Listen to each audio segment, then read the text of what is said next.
খেজুরের রস এখন জ্বলন্ত আঁচের ওপর জাল হচ্ছে, এখন ফুটছে দেখছেন। এই গাছগুলো লাগিয়েছে দেখুন, যেখানে লাগিয়েছে। আমরা এখন যাচ্ছি দেখুন,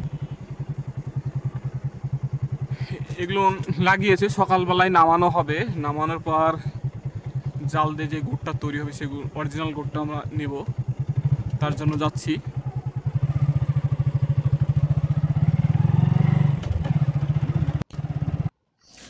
আমরা সকাল সকাল পৌঁছে গেছি, এখন জাল চলছে দেখুন।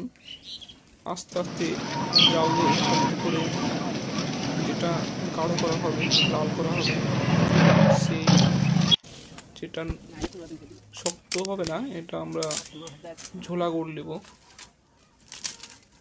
এটা আমরা চাকি টাইপের নিব না, তার জন্য জাল দিচ্ছে। আস্তে আস্তে লাল হচ্ছে, লাল হতে হতে যখন আঠালো ভাব হবে তখন কমপ্লিট হয়ে যাবে, তারপর আমরা নিয়ে যাব।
এটা কমপ্লিট হয়ে গেছে, এখন নামানো হচ্ছে।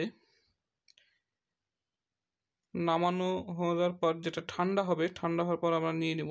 কিন্তু এখন প্রচণ্ড গরম, তার জন্য মগ দিয়ে ঠান্ডা হওয়ার জন্য বারবার লাড়ানো হচ্ছে। এটা গোটা করা হবে না, এটা ল্যাকটোই থাকবে বা ঝোলাগুড়ি থাকবে। এটা গোটা করার জন্য নামানো হয়নি। যত লাড়াবে তত আশা বাড়বে নাকি ভাই?